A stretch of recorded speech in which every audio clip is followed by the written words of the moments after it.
a solas con el gato negro. El eco de mi propia existencia era el único sonido que me había acompañado durante las últimas semanas. Un eco sordo, vacío, que rebotaba en las paredes de una vida que se había desmoronado con la eficiencia silenciosa de un castillo de naipes en una habitación sin corrientes de aire. Por eso vine aquí. La casa no era una elección, sino una fuga, un exilio autoimpuesto a un rincón olvidado del mundo, donde el único juicio provendría del crujido de la madera vieja y el susurro del viento entre los árboles esqueléticos que la custodiaban. Era una estructura de 2 pisos, con pintura descascarada que revelaba la historia de inviernos demasiado crueles y veranos demasiado indulgentes. Estaba aislada, a kilómetros del pueblo más cercano, una isla de soledad en un mar de campos y bosques. Y para mí, era perfecta. El silencio era un bálsamo, un lienzo en blanco sobre el que esperaba pintar un nuevo comienzo, lejos de los fantasmas de la ciudad, de las llamadas perdidas y de la sombra de la persona que solía ser. Los primeros días fueron exactamente eso, pacíficos. Me dedicaba a desempacar cajas que contenían los restos de mi naufragio personal, a limpiar el polvo de décadas y a acostumbrarme a la sinfonía de la casa, el gemido de las tuberías, el ocasional golpeteo de una rama contra la ventana del ático, el latido sordo de mi propio corazón en la quietud de la noche. Era una soledad casi opresiva, pero era la soledad que yo había elegido, mi penitencia y mi santuario. Fue en la 5ª noche cuando el santuario fue violado por primera vez. Una tormenta se había desatado con una furia primitiva, el tipo de tormenta que parece querer arrancar el mundo de sus cimientos. La lluvia golpeaba las ventanas como un puñado de grava, y los relámpagos iluminaban el paisaje en destellos estroboscópicos de plata y negro.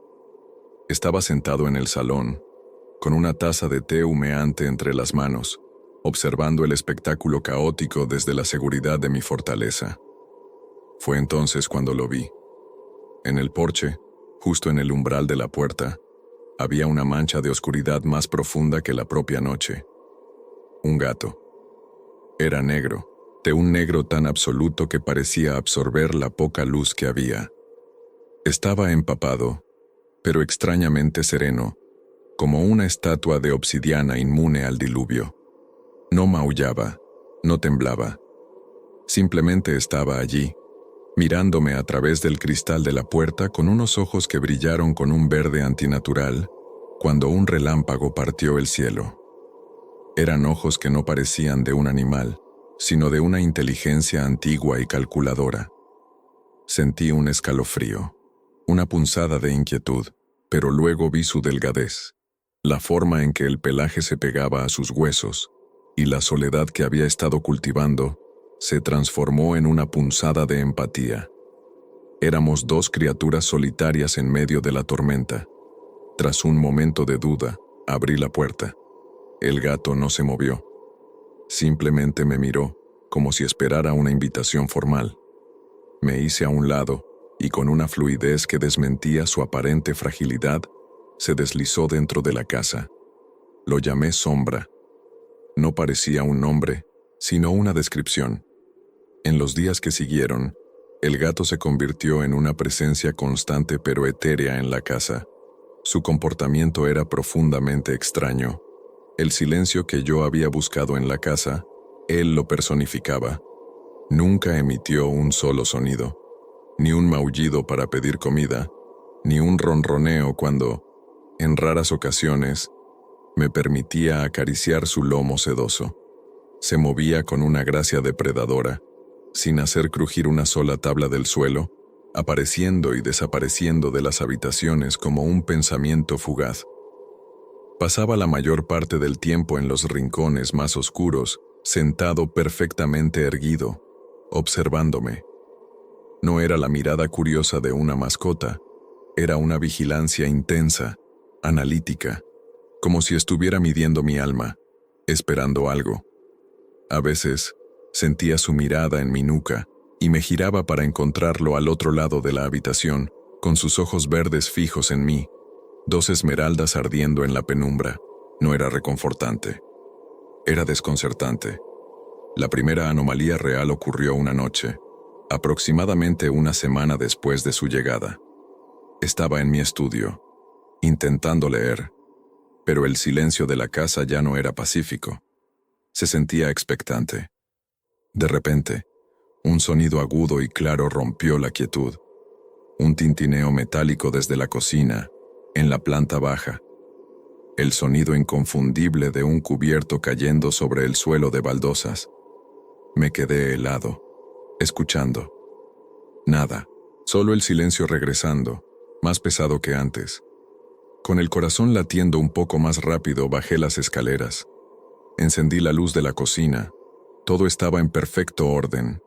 Revisé el suelo, los cajones, el fregadero. Nada. No había nada fuera de lugar. Estaba a punto de atribuirlo al cansancio, a los ruidos de una casa vieja, cuando lo vi. Sombra estaba sentado sobre la encimera, una silueta negra contra la pálida pared. Su cuerpo estaba tenso y miraba fijamente la gaveta de los cubiertos, la misma de la que habría jurado que provino el sonido. Su mirada era tan intensa que, por un instante, me pareció que la propia madera del cajón podría empezar a humear bajo su escrutinio. No me miró a mí. Su atención estaba completamente absorbida por aquel punto. Fue la primera vez que sentí que el gato y la extrañeza de la casa estaban de alguna manera conectados. A partir de ese momento, la normalidad comenzó a deshilacharse lentamente en los bordes. Eran cosas pequeñas al principio, tan sutiles que me hacían dudar de mi propia cordura. Una mañana, encontré el libro que había dejado en mi mesita de noche en el suelo de la cocina, abierto en una página que no recordaba haber leído. Otro día, bajé y encontré la pesada puerta del sótano, que siempre mantenía cerrada con cerrojo, ligeramente entreabierta, una rendija de oscuridad bostezando hacia el pasillo. Me decía a mí mismo que estaba distraído, agotado por la mudanza, que mi mente me jugaba malas pasadas. ¿Lo dejé yo así? Me preguntaba una y otra vez, pero la respuesta en mi interior era un susurro cada vez más débil de no. Las llaves del coche, que colgaba religiosamente en un gancho junto a la puerta, aparecieron un día dentro del frigorífico, frías al tacto. Cada incidente era un pequeño guijarro arrojado al estanque de mi tranquilidad, y las ondas de inquietud se extendían cada vez más. Pronto, la sensación de no estar solo se volvió una compañera constante. Era una presencia palpable en el aire, una pesadez en la atmósfera que se intensificaba por la noche. Sentía una mirada sobre mí incluso cuando Sombra no estaba cerca. Era una sensación que nacía en la periferia de mi visión. Al pasar junto a un espejo, vislumbraba una forma oscura y alta detrás de mi hombro, una silueta que se desvanecía en el instante en que me giraba. Al mirar la pantalla negra del televisor, veía un rostro pálido y distorsionado reflejado por una fracción de segundo. Al principio, lo descarté como trucos de la luz, el juego de las sombras en una casa desconocida, pero se volvió más frecuente, más definido. El bulto en el espejo parecía ganar sustancia. La cara en la pantalla parecía persistir un momento más cada vez. Empecé a evitar mi propio reflejo, a caminar por la casa con una sensación de pavor creciente, como si un intruso invisible compartiera mi espacio, siempre un paso por detrás de mí. El comportamiento de Sombra se convirtió en el barómetro de esta presencia. Sus largos periodos de observación silenciosa se vieron interrumpidos por ataques de una extraña agitación. Se detenía en medio de una habitación, con el pelaje erizado, y emitía un siseo bajo y gutural, un sonido que parecía venir de las profundidades de su ser, dirigido a un rincón completamente vacío. Se negaba en redondo a entrar en ciertas habitaciones. El dormitorio de invitados, al final del pasillo del segundo piso, era territorio prohibido para él. Si intentaba llevarlo, se revolvía con una fuerza sorprendente, arañando y luchando para escapar. Se quedaba en el umbral, mirando hacia la oscuridad del interior, con el cuerpo tenso como un resorte, la cola agitándose como un látigo nervioso. Era como si viera algo que yo no podía ver, Una amenaza invisible que patrullaba los límites de mi percepción. La noche que cambió mi escepticismo por un terror puro y absoluto, comenzó como cualquier otra. Me fui a la cama agotado, con la esperanza de que el sueño me ofreciera un respiro. Me desperté en la oscuridad total, no por un sonido, sino por una sensación, una presión inmensa sobre mi pecho, aplastándome contra el colchón. No podía moverme. Mis músculos estaban paralizados, mis pulmones luchaban por cada bocanada de aire. Un pánico helado se apoderó de mí. Intenté gritar, pero solo un gemido ahogado escapó de mis labios. Mis ojos, abiertos de par en la penumbra, se esforzaban por ver. Al principio pensé que era sombra, que se había acurrucado sobre mí, pero entonces lo oí. Al otro lado de la habitación, junto a la puerta, sonó un siseo furioso, animal. Giré los ojos con un esfuerzo agónico. Allí estaba Sombra, de pie sobre sus patas traseras, con la espalda arqueada y el pelaje completamente erizado. No me miraba a mí. Estaba siseando a la cosa invisible que me aplastaba, a la presencia que sentía sobre mi cuerpo. En ese instante de claridad terrorífica, supe que no estaba solo en la cama. Y de repente, tan rápido como había llegado, la presión desapareció. Pude respirar, moverme. Me incorporé de golpe, jadeando, empapado en sudor frío. La habitación estaba vacía, excepto por Sombra, que ahora estaba en silencio, observándome desde la puerta, su postura ya no agresiva, sino vigilante. Los arañazos comenzaron la noche siguiente. Al principio, eran débiles, casi imperceptibles, como el rasguño de un ratón dentro de una pared, pero rápidamente se hicieron más fuertes, más deliberados. No eran los arañazos de un animal, eran rítmicos, insistentes, y no venían de cualquier parte. Provenían, inequívocamente, de la puerta del dormitorio de invitados. Era un sonido que helaba la sangre. Rask, rask, rask, desde el otro lado de la madera. Una noche, armado con una linterna y un coraje tembloroso, me acerqué. El sonido cesó en cuanto mi mano tocó el pomo. Pegué la oreja a la puerta. Silencio. Pero al iluminar la superficie con la linterna vi algo que hizo que se me revolviera el estómago. Había marcas de arañazos en la pintura vieja. No eran aleatorias. Parecían formar letras toscas, casi ilegibles. Una H, una E. No tenía sentido, pero era una prueba innegable. Algo, o alguien, estaba al otro lado de esa puerta, y quería salir. Mi mente, desesperada por encontrar una explicación lógica, se aferró a la historia de la casa. El miedo me impulsó a actuar. Al día siguiente conduje hasta el pueblo. La biblioteca local era un edificio pequeño y polvoriento, atendido por un anciano bibliotecario con gafas gruesas y una paciencia infinita. Le pregunté por la casa, por sus antiguos propietarios. El hombre me miró por encima de sus gafas. «Ah, la vieja casa de los Blackwood», dijo, con un tono que mezclaba curiosidad y una pizca de lástima. «No ha vivido nadie allí por mucho tiempo, no desde que murió Elara». Me contó la historia. Elara Blackwood había sido la última residente, una mujer que vivió y murió sola en esa casa hacía más de 50 años. Era una reclusa, una excéntrica. La gente del pueblo la evitaba. Decían cosas raras de ella, continuó el bibliotecario, bajando la voz, que practicaba artes antiguas, que hablaba con cosas que no deberían responder. La llamaban bruja, a sus espaldas, claro. Hizo una pausa, como si recordara un detalle crucial, y decían que su única compañía, hasta el final, fue un gato negro como el carbón. Sentí un nudo de hielo en el estómago. La leyenda local no era un consuelo, era una confirmación de mis peores temores. Volví a casa con una sensación de fatalidad.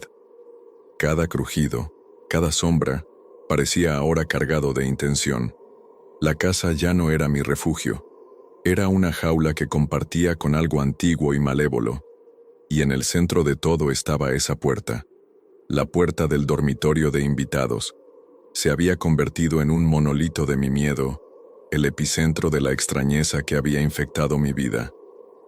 Sabía, con una certeza que me aterrorizaba, que tenía que abrirla. Que las respuestas, fueran las que fueran, estaban al otro lado. Una noche, reuní todo el valor que me quedaba. Me dirigí por el pasillo del segundo piso con el corazón martilleándome en el pecho. A medida que me acercaba, Sombra apareció de la nada, como una mancha de tinta derramada. Se interpuso en mi camino, bloqueando el paso hacia la puerta. Me miró, pero su mirada era diferente. Ya no era analítica, sino suplicante. Desesperada, dejó escapar un gruñido bajo, un sonido de advertencia que nunca le había oído hacer. Era un mensaje tan claro como si me hubiera hablado. No lo hagas, no entres ahí. Por un momento, dudé. El aviso del gato era tan palpable, tan inteligente, que me hizo retroceder un paso. Pero la necesidad de saber, de poner fin a la tortura psicológica, era más fuerte. «Apártate, Sombra», susurré, aunque sabía que era inútil. Lo rodeé con cuidado y puse la mano en el pomo del latón, que estaba extrañamente frío. Giré la muñeca. La cerradura hizo un chasquido ruidoso en el silencio de la casa. Empujé la puerta. Se abrió con un gemido prolongado, como una exhalación de alivio. Al instante, una ráfaga de aire helado me golpeó en la cara, un frío antinatural que no tenía nada que ver con la temperatura de la casa. Con ella vino un olor denso a polvo, a madera podrida y a algo más. A ozono, como el aire después de un rayo. El cuarto estaba casi vacío, cubierto de sábanas blancas que parecían sudarios sobre muebles fantasmales.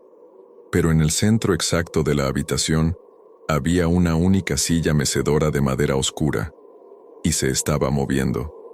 Se mecía lentamente, hacia adelante y hacia atrás, con un ritmo suave y constante, como si su ocupante invisible acabara de levantarse al oír mi llegada.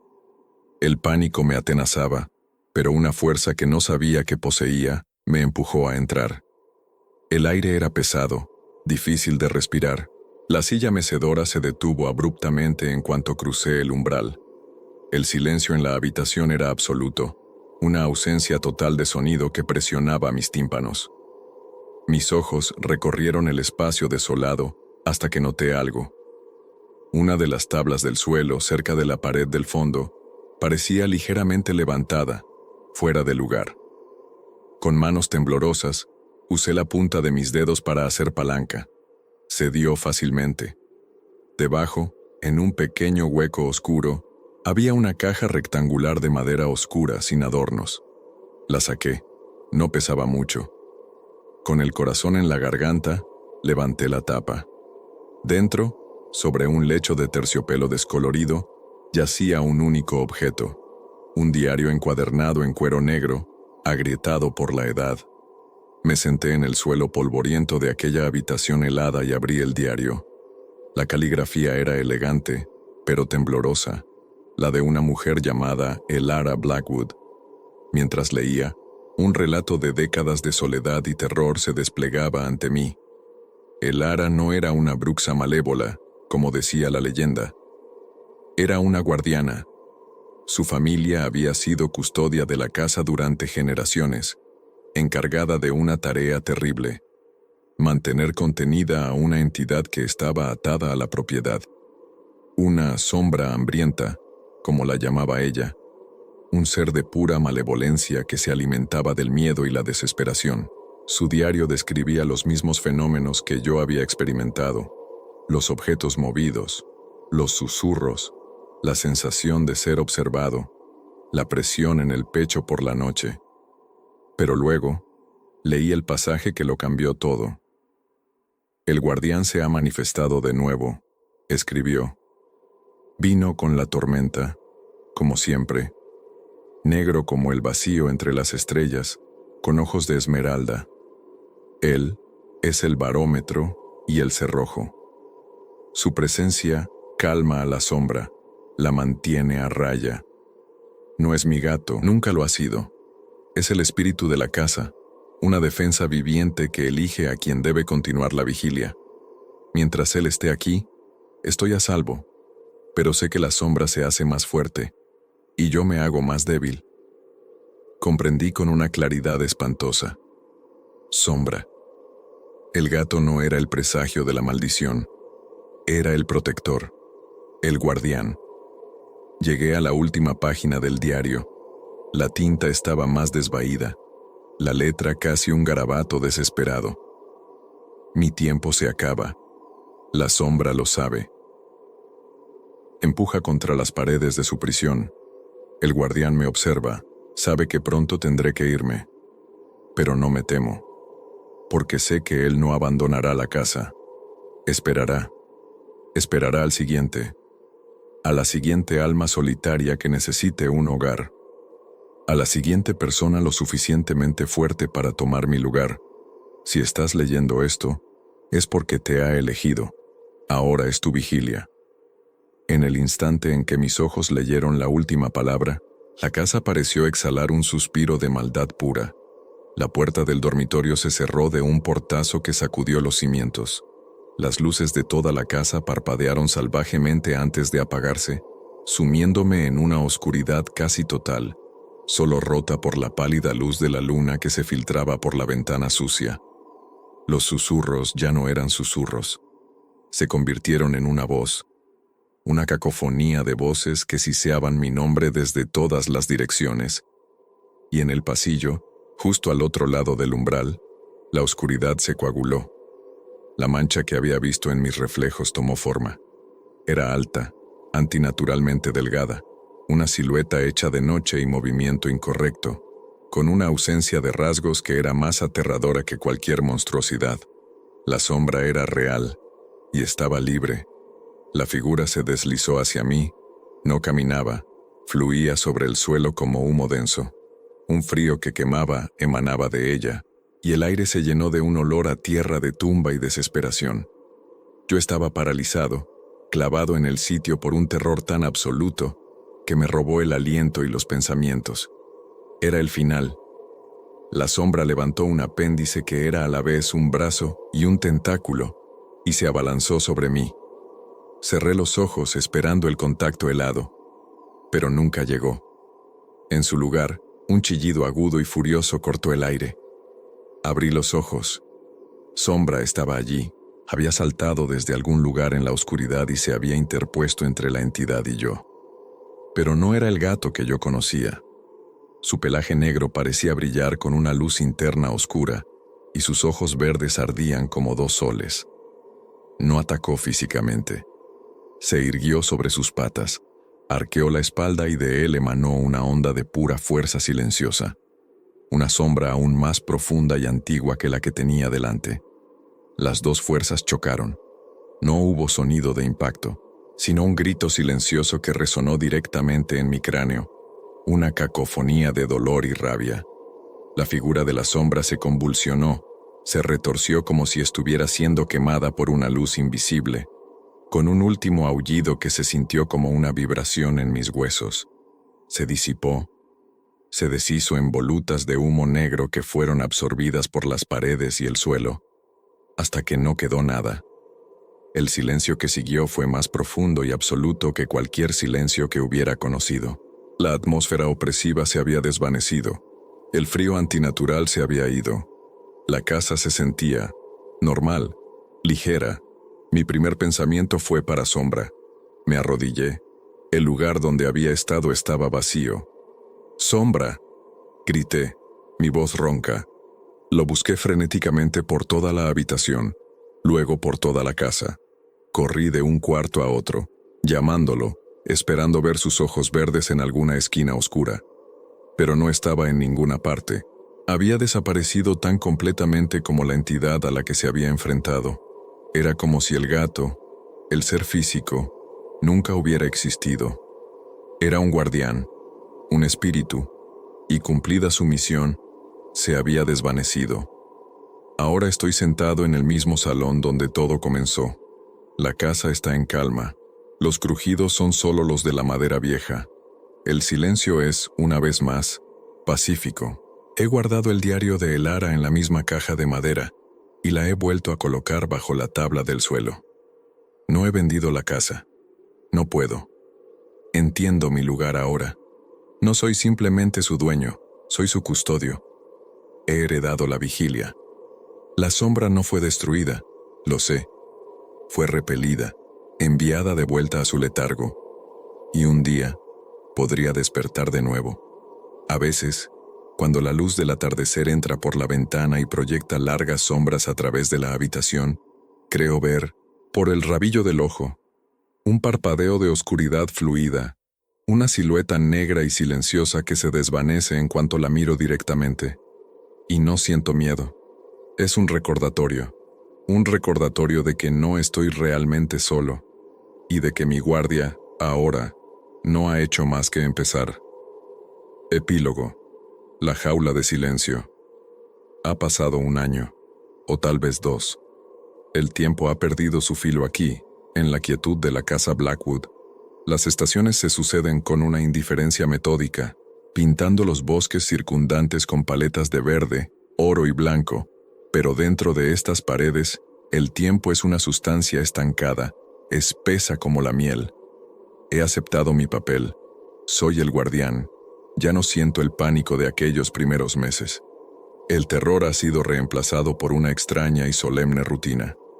Mantengo la casa, reparo lo que el tiempo carcome, corto la leña para el invierno y cuido el jardín descuidado, donde las rosas silvestres crecen con una tenacidad que a veces envidio.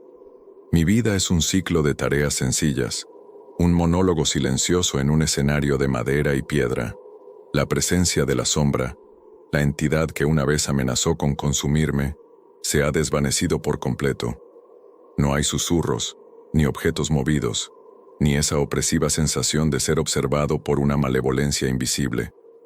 La casa respira con calma, y a veces, en esa calma, lo veo. Asombra. Al guardián, no es una presencia física constante, sino un parpadeo en la periferia de mi visión, una mancha de oscuridad que se desliza por el pasillo, una silueta sentada en el poste de la valla al anochecer, un par de ojos verdes que brillan por un instante en la oscuridad del desván antes de desaparecer. Al principio, estas apariciones me sobresaltaban, pero con el tiempo, se han convertido en algo reconfortante. Son un recordatorio de mi propósito, la firma silenciosa de mi pacto con este lugar. Él está vigilando, asegurándose de que la prisión permanezca sellada, y yo soy su carcelero humano, su ancla en este plano. Hemos encontrado un equilibrio, una simbiosis extraña. Él es el centinela, y yo soy el custodio. Juntos mantenemos el mal a raya. He releído el diario de Elara docenas de veces. Sus palabras ya no son una fuente de terror, sino un manual de instrucciones, el testamento de mi predecesora. Entiendo su sacrificio, y ahora he encontrado una paz retorcida en el mío. Estoy solo, sí, pero no sin propósito. Y en la soledad más profunda, eso es un consuelo más valioso que cualquier compañía. Pero el equilibrio, como descubrí, es una ilusión. La paz es simplemente una pausa entre actos de una obra mucho más larga y cruel. El primer indicio de que algo andaba mal fue sutil, tan fácil de descartar como el crujido de una casa que se asienta. Fue un sonido, no el arañazo agresivo de antes, ni el siseo de las voces. Era un sollozo. Lo escuché por primera vez durante una noche de invierno, con el viento aullando fuera. Era el llanto ahogado de una mujer, tan débil que al principio pensé que era el propio viento jugando en la chimenea. Pero se repitió. Un lamento suave, lleno de una tristeza tan profunda que me caló los huesos. No era amenazante. Era desolador. Venía de las paredes, del suelo, de todas partes y de ninguna a la vez. Al principio, intenté ignorarlo. Me convencí de que era mi propia soledad que finalmente me estaba fracturando, proyectando mi melancolía sobre los sonidos de la casa. Pero el llanto persistía, noche tras noche. A veces se detenía durante días, devolviéndome a mi frágil paz. solo para regresar con una intensidad renovada, como si la doliente hubiera reunido nuevas fuerzas para su pena. Y luego, otras cosas comenzaron a cambiar.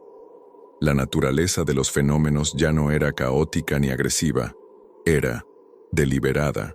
Una mañana encontré una línea de piedras lisas del arroyo perfectamente dispuestas en el alféizar de mi ventana, formando una espiral. En otra ocasión, un libro de poesía que no había tocado en meses cayó de la estantería, abierto en un poema sobre una novia traicionada. No era intimidación. Se sentía como un intento desesperado de comunicación, como mensajes en una botella lanzados desde un océano de dolor. Fue entonces cuando las apariciones de sombra cambiaron también. El parpadeo reconfortante en la esquina de mi ojo se volvió más insistente. Lo veía con más frecuencia, y su presencia ya no se sentía como la de un aliado silencioso. Se sentía posesiva. Si pasaba demasiado tiempo en el dormitorio de invitados, el origen de los sollozos, él aparecía en el umbral, una estatua de oscuridad sólida, observándome con una fijeza que era una advertencia inequívoca. Si me detenía a escuchar el llanto, sentía su mirada en mi nuca, fría y pesada. El guardián ya no parecía un protector, parecía un carcelero asegurándose de que el prisionero no se comunicara con el exterior. Impulsado por una creciente inquietud, volví al diario de Elara. Lo leí con ojos nuevos, buscando no confirmación, sino inconsistencias. Y las encontré. Frases que antes había interpretado como la resolución de una guardiana, ahora sonaban a la resignación de una prisionera. Debo mantenerla contenida. Es mi deber, escribió. ¿Deber por elección o por coacción?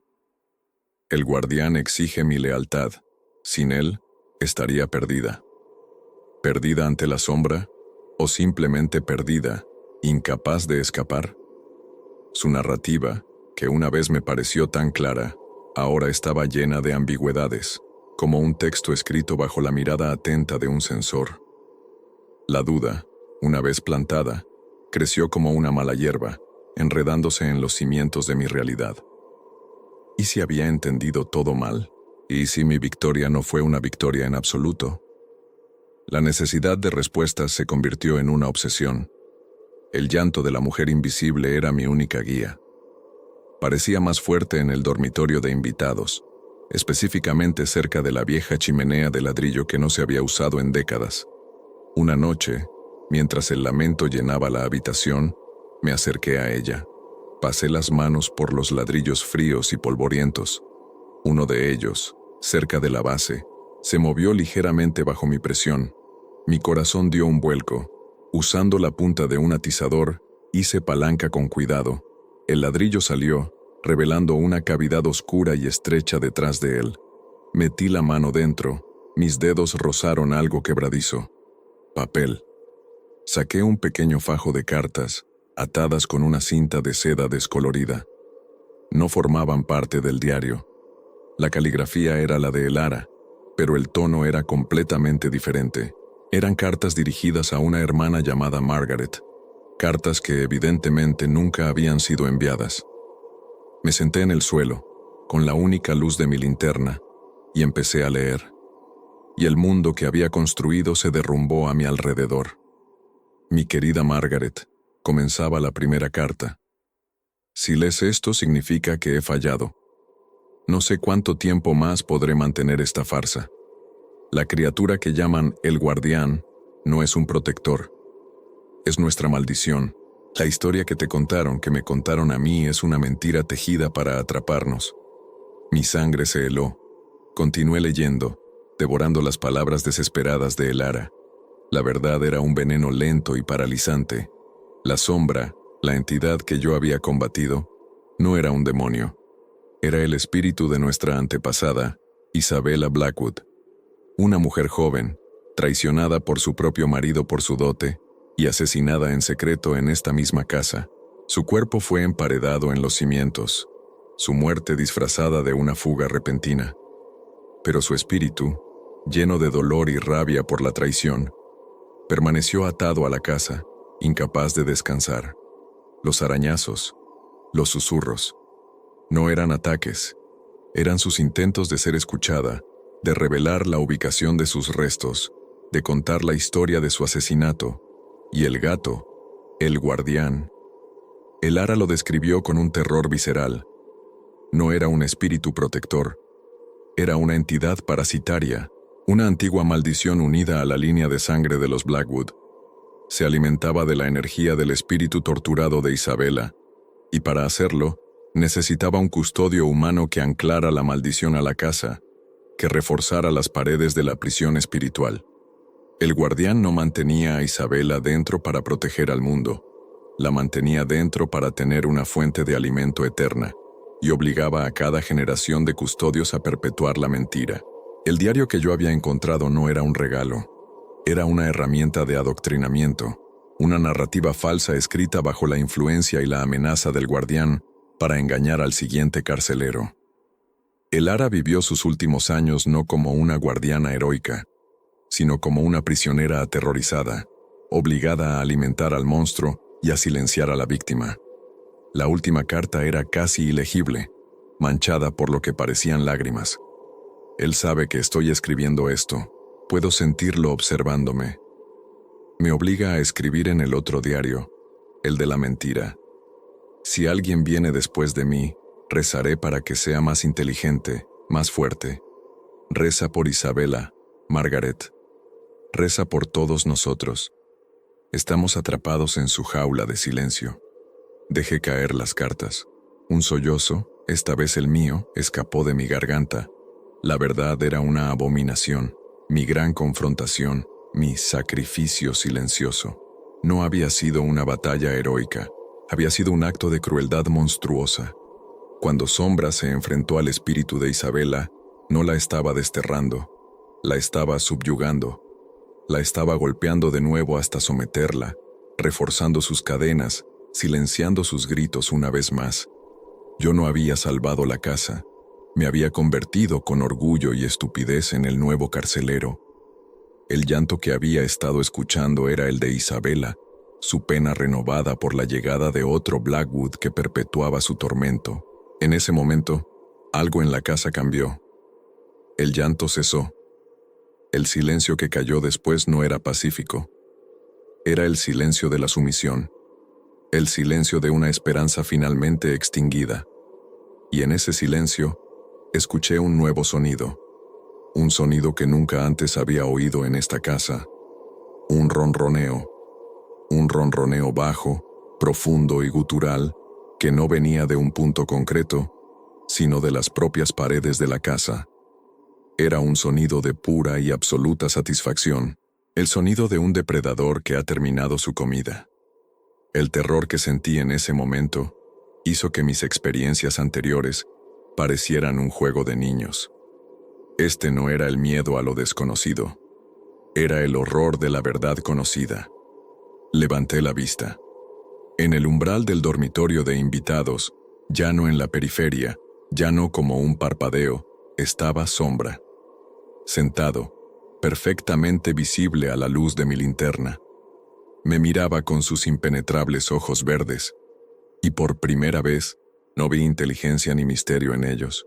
Vi posesión, vi el hambre satisfecha de un parásito milenario. Inclinó la cabeza, como en un gesto de reconocimiento a su cómplice, y el ronroneo de las paredes pareció intensificarse. Ahora, ya no hay paz. No hay rutina. Solo hay vigilancia. Estoy atrapado aquí. He intentado irme. La vez que empaqué una maleta y llegué a la puerta principal, la encontré cerrada con una fuerza invisible. Las ventanas no se rompían, se volvían duras como el diamante. El guardián ya no se esconde. Está siempre presente. A veces lo veo durmiendo al pie de mi cama, una mancha de oscuridad que me recuerda que nunca más dormiré en paz. Otras veces, está sentado en la silla mecedora, observándome leer, el ronroneo de las paredes como una banda sonora constante de mi fracaso. He intentado hablar con Isabela, disculparme, pero la casa permanece en silencio, excepto por ese sonido horrible y satisfecho. Ya no hay llanto. Le he quitado su última esperanza. Ahora somos dos prisioneros en esta casa, ella en su tumba de paredes y yo en mi jaula de carne y hueso, ambos atormentados por el mismo carcelero. Mi vida ya no es mía, soy un componente más de la casa, un fusible en el circuito de la maldición, existiendo solo para mantener las luces encendidas en esta prisión eterna. Estoy, ahora más que nunca, a solas con el gato negro, y la puerta de la jaula, que yo mismo cerré con llave, nunca más se volverá a abrir. Epílogo, parte 2. El eco de la venganza. Han pasado tantos años que he olvidado el sonido de mi propio apellido dicho por otra persona. Mi rostro en el espejo es el de un extraño, un ermitaño de mejillas hundidas y ojos febriles enmarcados por un cabello largo y canoso que no me he molestado en cortar. El tiempo ya no se mide en días o estaciones, sino en capas de polvo. El polvo se acumula sobre los libros que ya no leo, sobre los platos que ya no lavo, sobre los recuerdos de un mundo exterior que ahora parece un sueño febril. La casa y yo hemos envejecido juntos, nos hemos podrido en una lenta y sincronizada decadencia. El jardín es una selva impenetrable, las ventanas están opacas por la suciedad, y el musgo trepa por las paredes como los dedos de un esqueleto. Mi existencia se ha reducido a una serie de rituales, anclas oxidadas en un océano de locura. Cada mañana, lleno un vaso con agua fresca y lo dejo en el suelo del pasillo, una ofrenda para una sed que nunca será saciada. Por la noche, le hablo a las paredes, no con la esperanza de una respuesta, sino porque el silencio es peor. Le cuento a Isabella sobre el mundo que olvidó, sobre los coches y los teléfonos, sobre el sabor de la lluvia en una ciudad lejana. Son las divagaciones de un loco, lo sé, pero son lo único que tengo. Y él siempre está ahí. El guardián. Sombra. Su presencia se ha vuelto más densa, más opresiva con los años. Ya no es un parpadeo, es un pilar de la casa. Duerme sobre mi pecho por la noche, un peso físico que se corresponde con la carga de mi culpa, y a veces me despierto sin aliento, con sus ojos esmeralda a centímetros de los míos, observándome en la oscuridad. Ha desarrollado un nuevo hábito: los regalos. Me trae ratones muertos, pájaros con el cuello roto, y los deja en el umbral de mi dormitorio. No son ofrendas de afecto, son trofeos. Son recordatorios brutales de mi fracaso, símbolos de la vida sofocada, de la esperanza asesinada. Cada pequeño cadáver es una acusación que yace a mis pies. El ronroneo de las paredes nunca cesa. Se ha convertido en el latido del corazón de mi prisión, un zumbido subsónico que vibra en mis dientes y en mis huesos, un constante recordatorio de su saciedad, de su victoria. Durante años, viví en este estado de resignación pasiva, un fantasma en mi propia vida, pero incluso en el alma más rota, una brasa de rebelión puede sobrevivir. La mía se reavivó no por la esperanza, sino por la insoportable monotonía de mi culpa. No podía seguir siendo un espectador de mi propia condenación.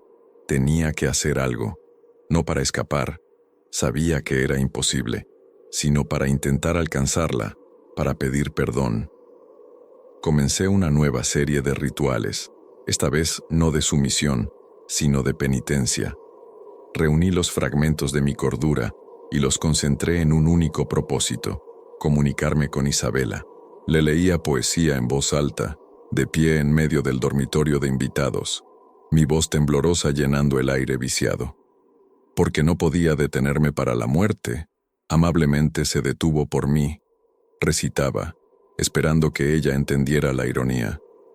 Escribí cartas, páginas y páginas de disculpas, confesiones y lamentos. Describí mi ignorancia, mi arrogancia, mi horror al descubrir la verdad. Yo era una herramienta en sus manos, Isabella, y te fallé. Perdóname. Escribí una y otra vez. Luego quemaba las cartas en la chimenea fría, observando cómo el humo ascendía, rezando para que mis palabras la alcanzaran en su prisión invisible. El guardián se dio cuenta. Por supuesto que se dio cuenta. Él lo nota todo. El ronroneo de las paredes se detuvo. Fue abrupto, como si un corazón hubiera dejado de latir. El silencio que siguió fue peor que cualquier ruido. Era un silencio expectante, el silencio de un depredador que ha detectado un movimiento. Y entonces, la casa comenzó a contraatacar. La represalia del guardián fue una obra maestra de crueldad psicológica. No usó su propia fuerza, sino que profanó los recuerdos de Isabela, convirtiendo sus antiguas manifestaciones en armas contra mí. El llanto regresó, pero estaba retorcido. Ya no era el lamento desconsolador de una víctima. Era un sollozo burlón, un eco cruel que parecía reírse de mi dolor. A veces, se transformaba en el llanto de un bebé, un sonido diseñado para desgarrar los nervios más primarios. La casa, bajo su dirección, comenzó a acusarme directamente. Una mañana, encontré mi nombre, letra por letra, escrito con las alas rotas de las polillas muertas en el suelo de la cocina. La silla mecedora en el cuarto de Isabela ya no se movía suavemente. Se estrellaba violentamente contra las paredes cuando yo entraba, como si estuviera poseída por una furia dirigida enteramente hacia mí. El guardián estaba usando su espíritu, su memoria, para recordarme que yo era el monstruo. El golpe final fue el más devastador. Después de una noche de atormentadores sollozos burlones, encontré las cartas que había quemado. Estaban sobre mi almohada, intactas, sin una sola marca de quemadura. Estaban frías, como si hubieran sido extraídas del corazón del invierno. El mensaje era inequívoco. Nada escapa a mi control. Tu penitencia es rechazada. Tu culpa es mi entretenimiento. Me rompí. Caí de rodillas en el suelo, el sonido de mi propia desesperación finalmente ahogando los ruidos de la casa. Fue en ese abismo, en el fondo de mi quebrantada alma, donde surgió una nueva y terrible pregunta. Había pasado años intentando ofrecerle paz a Isabela, pero ¿y si la paz ya no era lo que ella deseaba? ¿Qué le hacen a un espíritu décadas de tormento, de traición, de ser silenciada por su propia sangre? La tristeza, si se deja pudrir durante suficiente tiempo, puede convertirse en algo mucho más oscuro. El dolor puede fermentar en veneno. Reuní mis últimas fuerzas para un acto final y desesperado, no de penitencia, sino de confrontación. Fui al dormitorio de invitados, al lugar donde todo se había revelado. Me arrodillé frente a la chimenea y quité el ladrillo suelto exponiendo el hueco donde una vez encontré la verdad. Ya no susurré, grité al vacío. Isabela, te fallé, lo sé. Fui un tonto, un carcelero ciego. Pero este tormento, ¿es esto lo que eres ahora? ¿Una herramienta de él? Dame una señal. Muéstrame que la mujer que lloraba todavía existe. El silencio que siguió fue absoluto.